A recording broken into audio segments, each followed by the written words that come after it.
Madam ಅವರಿಗೂ ಹಾಗೂ ಎಲ್ಲ ಸರ್ಗೂ ಕೂಡ ತುಂಬ ಹೃದಯ ಧನ್ಯವಾದಗಳನ್ನ ಹೇಳ್ತಾ ಇದ್ದೀನಿ.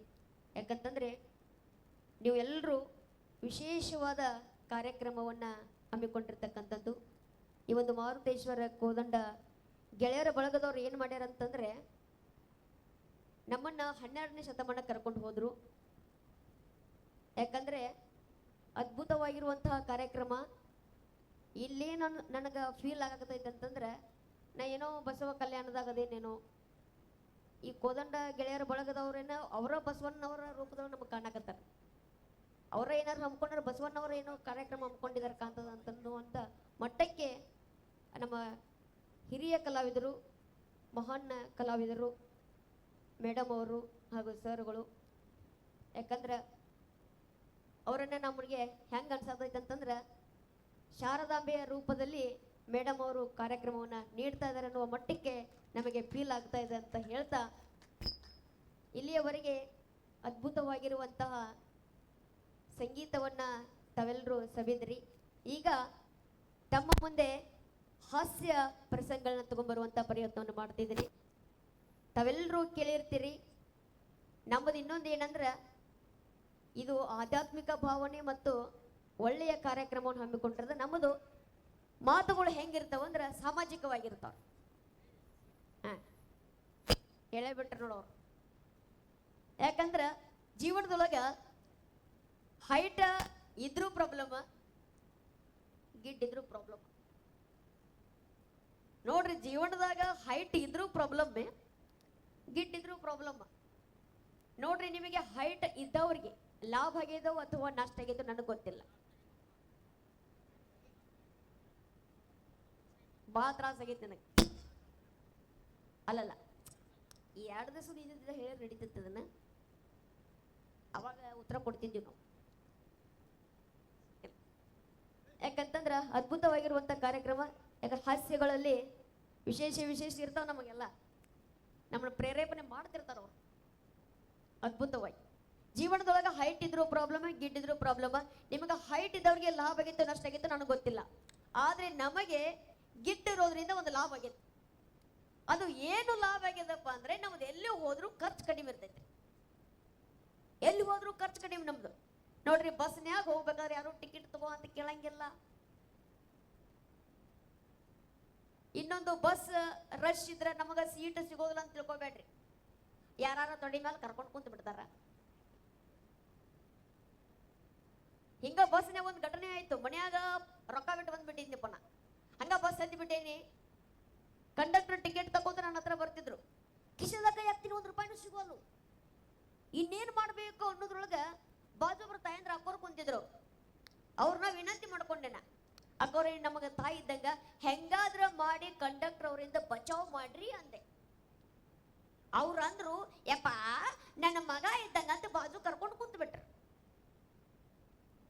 ಬಾಜು ಕರ್ಕೊಂಡು ಕುಂತ್ರಿ, ನಿಮ್ಮ ಮುಂದೆ ಹೇಳ್ತನು. ಕಂಡಕ್ಟರ್ ಹತ್ರ ಬರ್ತಿದ್ರು. ಇನ್ನು ಅವ್ರು ಟಿಕೆಟ್ ತೆಗಿಸ್ಬೇಕಾಗೈತೆ. ಹುಡುಗ ಯಾರ್ದಂತ ಕೇಳ್ತಾರ. ಹಿಂಗ ಅವರು ಟಿಕೆಟ್ ತೆಗಿಸ್ಬಾರ್ದು, ನಾನು ತೆಗಿಸ್ಬಾರ್ದು, ಒಟ್ಟು ಫ್ರೀ ಆಗಿ ಹೋಗ್ಬೇಕಣ್ಣ. ಅದಕ್ಕೊಂದು ಪ್ಲಾನ್ ಮಾಡಿದೆ. ಏನು, ಕಂಡಕ್ಟರ್ ಹತ್ರ ಬರ್ತಿದ್ರ ನಾ ಶುರು ಮಾಡಿದೆ. ಏನ್ ಶುರು ಮಾಡಿದೆ ಅಂದ್ರೆ,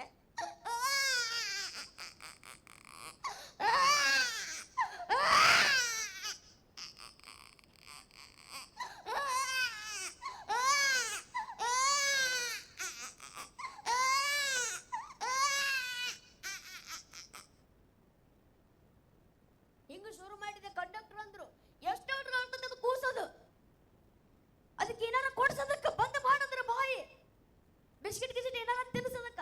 ನಿನ್ನ ಹತ್ರ ದುಡ್ಡಿಲ್ಲ, ನಮ್ಮ ಹತ್ರ ಒಂದು ನಮಗ 100 ರೂಪಾಯಿ ಕೊಟ್ಟು ಹೋಗ್ಬಿಟ್ರು. ಹಿಂಗ ಜೀವನದೊಳಗೆ ಹಾಸ್ಯ ನಡೀತಿರ್ತಾವ. ಹಿಂಗ ಇನ್ನೊಂದು ಏನಂದ್ರ, ಇನ್ನು ನೇರವಾಗಿ ಮಿಮಿಕ್ರಿ ಕಡೆ ಬರ್ತೀನಿ. ಬೆಳಗ್ಗೆ ಆದ ತಕ್ಷಣ ಏನ್ ಕೂಗ್ತದ? ಕೋಳೆಲ್ಲ ಹುಂಜ ಕೂಗ್ತದ.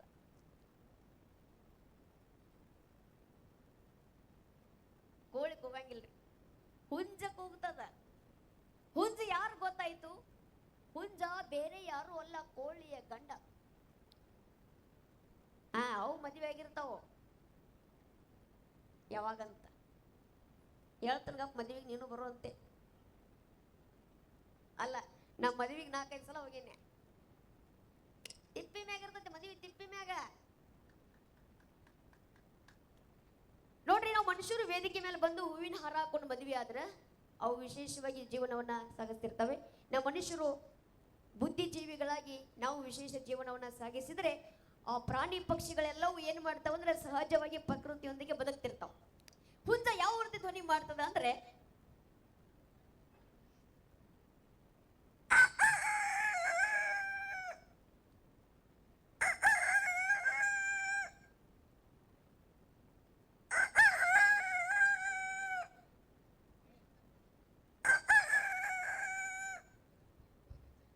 ಹುಂಜ ಕೂಗ್ಬೇಕಾದ್ರೆ ಇವರ ಮಿಸಸ್ ಕೋಳಿ ಶುರು ಮಾಡ್ತದ.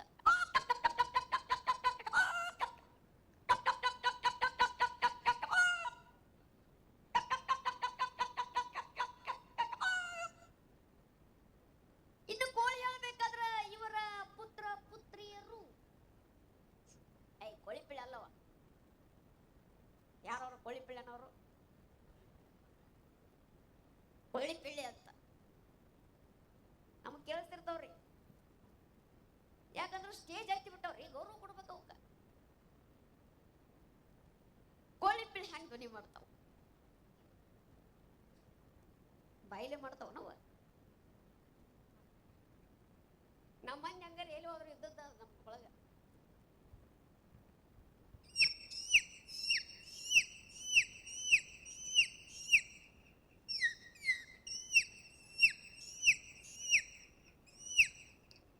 ಇನ್ನ ಕೋಳಿ ಪಿಳ್ಳಿ ಧ್ವನಿ ಮಾಡ್ಬೇಕಾದ್ರ ಕೋಳಿ ಸಾಕಿದವ್ರು ಏನ್ ಮಾಡಿದ್ರು, ಕೋಳಿ ಗುಡ್ ಬಾಗ್ಲ ತೆಗೆದ್ರು, ಹುಂಜ ತಿಪ್ಪಿ ಕೆದರಿತ್ರಿ. ನೋಡ್ರಿ, ಯಾವುದೇ ಗಂಡು ಪಕ್ಷಿ ಆಗಲಿ ಹೆಣ್ಣು ಪಕ್ಷಿ ಮೇಲೆ ಬಹಳ ಪ್ರೀತಿ ಇರ್ತದ. ನೀವು ಎಷ್ಟು ಪ್ರೀತಿ ಇರ್ತೀವಿ ನಮ್ಗೆ ಗೊತ್ತಿಲ್ಲ. ಅಕಾರಣದ ಕೇಳಿದ್ರೆ ಗೊತ್ತಾಗೈತದ. ನೋಡ್ರಿ, ಹುಂಜ ಕೋಳಿ ಮೇಲೆ ಬಹಳ ಪ್ರೀತಿ ಇರ್ತದ. ಕೋಳಿಗೆ ತಿನ್ನಿಸಿದ ಉಪವಾಸ ತಿರುಗಾಡ್ತಿರ್ತದ. ಹುಂಜ ಹಂಗ ಕೋಳಿ ಕರೀತ ನೋಡ್ರಿ, ಬಹಳ ಪ್ರೀತಿಯಿಂದ ಹೆಂಗ್ ಕರಿತದ.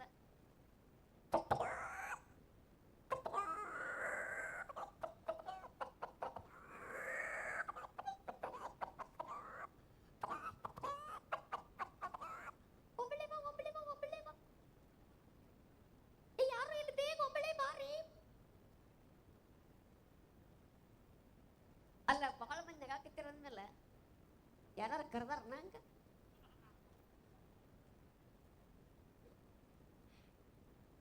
ಯಾಕ ಹುಂಜ ಹಂಗ ಹೇಳ್ತದಂದ್ರೆ, ಹುಂಜಿಗೆ 100 ಹೆಣ್ತೇರು ಇರ್ತಾರ, ಹುಂಜ ಮಾತ್ರ ಒಂದೇ ಇರ್ತದೆ. ಆ ಕೋಳಿಯನ್ನ ಕರಿದು ಮತ್ತೊಂದು ಕೋಳಿ ಏನಾರು ನೋಡಿದಂದ್ರ ಶುರುನ ಜಗಳ. ಮತ್ತ ನೀವು ಅದಿರಿಲ್ಲ, ಆಕಿಗೆ ಒಪ್ಪಿಗೆ ಅಷ್ಟೇ ಕರು ತಿನ್ನಿಸ್ತಿದ್ರಿ, ನೀವು ಅಕ್ಕಿ ಹತ್ರ ಅಷ್ಟೇ ಹೋಗ್ರಿ, ನಮ್ ಜೊತೆ ಬರ್ಬೇಡ ನೀವು ಅಂತ ಕೋಳಿ ಜಗಳ ಮಾಡ್ತಿರ್ತಾವ. ಇನ್ನು ಕೋಳಿ ಧ್ವನಿ ಮಾಡ್ಬೇಕಾದ್ರೆ ಇನ್ನೊಂದು ನೋಡ್ರಿ, ಈ ನಾಯಿಗಳ ಜಗಳ. ಈ ನಾಯಿಗಳು ಏನಂದ್ರೆ ಹಿಂಗ ಬಾಲ ಮ್ಯಾಲ ಮಾಡ್ಕೊಂಡು ಯಾವ್ದೋ ನಾಯಿ ಹೋಗಂಗಿಲ್ರಿ ಇನ್ನೊಂದು ನಾಯಿ ಮುಂದೆ. ಅವಕ್ಕೆ ಏನ್ ತಲೆ ಕಟ್ಟಂಗ ಆಗ್ಬಿಡ್ತೈತ್ರಿ.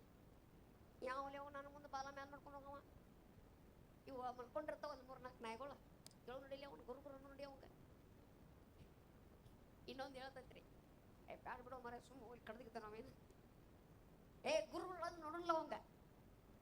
ಅವ್ ಗುರು ಅಂದ ನಾವು ಸುಮ್ಮರು ಬಾಲ ತಳಗಿಸಿದ್ರೆ ಓಡಾಡಿಸಿ ಕಡ್ದ ಬಿಡ್ತಾವ. ಹಿಂಗ ಏನಾಗಿತ್ತಪ್ಪ ಅಂದ್ರೆ ಒಂದು ನಾಯಿ ಹೊಂಟಿತ್ರಿ, ಎದ್ದ ಬಿಟ್ಟು ನಾಯಿಗಳು ಬರಾತ ನೋಡವ್, ಬಾಲ ಮ್ಯಾಲಿದ್ದ ನೋಡಲ್ಲೇ ನಮ್ಮನ್ನ ನೋಡಿ ಓಡೋಕ್ಕೋ ಶುರು ಮಾಡ್ತಾವ. ಹೆಂಗ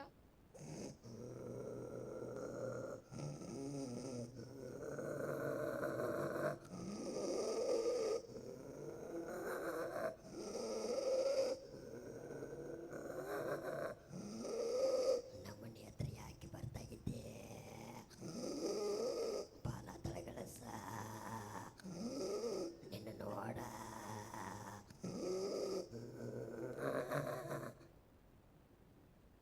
ಹಿಂಗ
ಅದೇನಾರ ಹಿಂದಕ್ಕೆ ಸರಿತದ ಓಡಿ ಹೋಗ್ಬಿಟ್ಟಿರ್ತದೆ.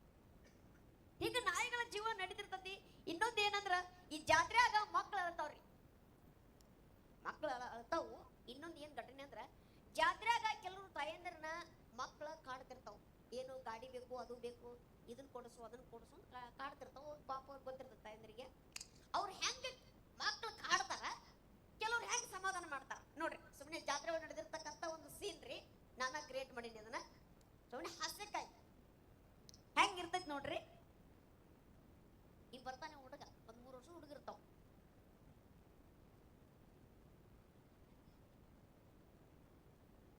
ಅಲ್ಲಿ ಒಂದು ಚಂದನ್ ಗಾಡಿ ಕಲ್ತ ದೊಡ್ಡದು.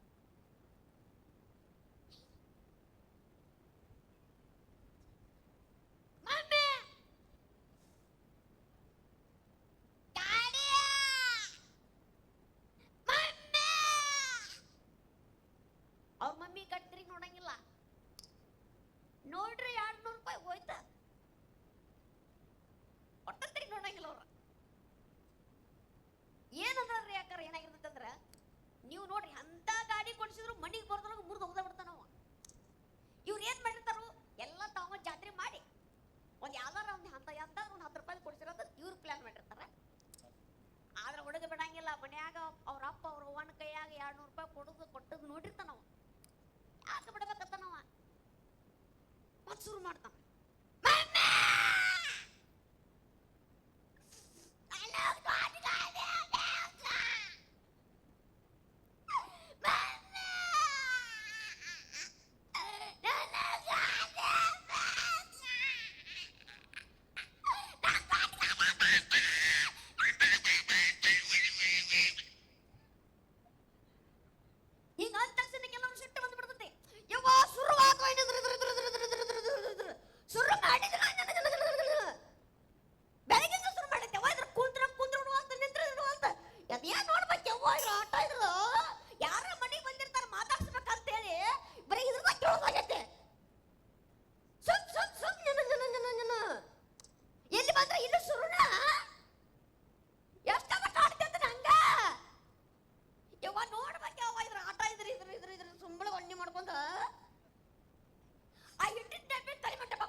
ಬಳಿ ಹೆಂಗ್ರಿ,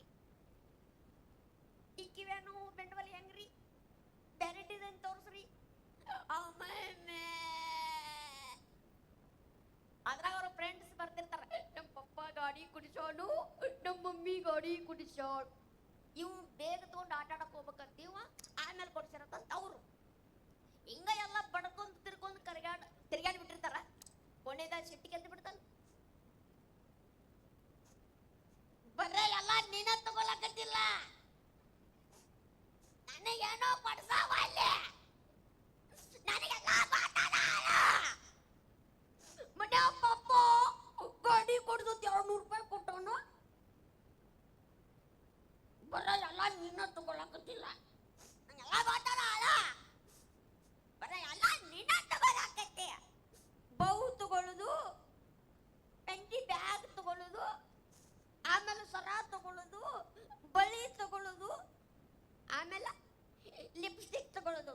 ಬರ್ರೆ ಎಲ್ಲ ನೀನ ತಗೊಳಕತ್ತೆ, ನನಗೇನೋ ಕೊಡ್ಸಾವಲ್ಲ, ನನ್ನ ಗಾಡಿ ಬೇಕಾ,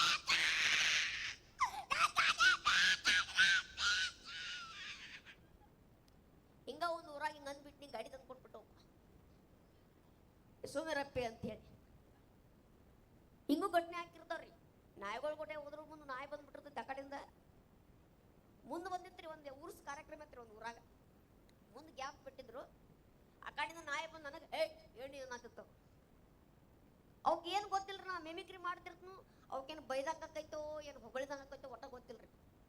ಇನ್ನೊಂದೇನದ, ನಾಯಿಗೆ ಹಿಂಗ ಮಾಡಂಗಿಲ್ಲ. ನಾ ಹೋಗಿ ಯಾವುದೇ ನಾಯಿ ಆಗಲಿ, ಯಾವ ರೀತಿ ಅಂದ್ರೆ ಈ ತಾಯಿ ನಾಯಿ ಮಕ್ಕಳನ್ನ ಕರಿತೈತಿ,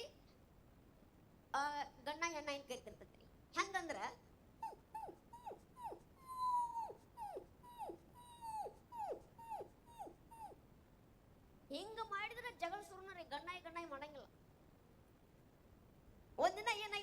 ನಮ್ಮ ಬಾಜು ಒಂದು ಗಣ್ಣ ಇತ್ತು. ಹಿಂಗ ನಮ್ಮ ಫ್ರೆಂಡ್ಸ್ ಎಲ್ಲ ಸೇರ್ಕೊಂಡು ಒದರ್ಲೆ ನಾಯಿಗೆ ಒದರ್ಲೆ ಅಂದ್ರು. ಬ್ಯಾಡ್ ಬಿಡ್ಲಿಯಪ್ಪ ಪಾಪ ಅಂದಿನ.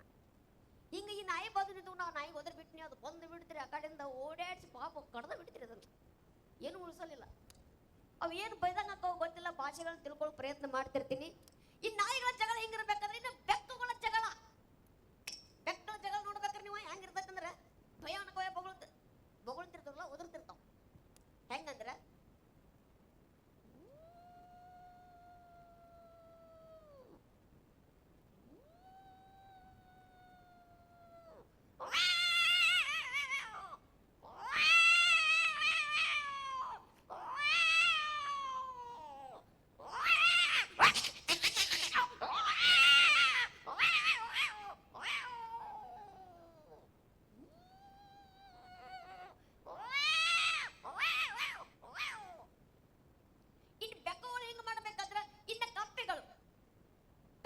ಯಾವ ರೀತಿ ಇರುತ್ತಂದ್ರೆ ಒಂದು ಕಪ್ಪೆ ಶುರು ಮಾಡ್ತದೆ,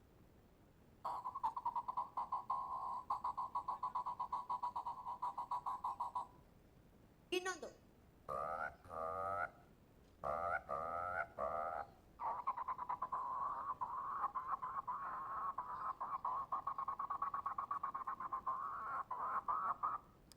ಮತ್ತಷ್ಟು ಮಿಮಿಕ್ರಿಗಳನ್ನ ಸಂಗೀತದ ನಂತರ ಮುಂದುವರಿಸ್ತೇನೆ ಅಂತ ಹೇಳ್ತಾ, ಖುಷಿ ಅನಿಸಿದ್ರೆ ಮತ್ತೊಮ್ಮೆ ಜೋರಾದ ಚಪ್ಪಾಳೆ.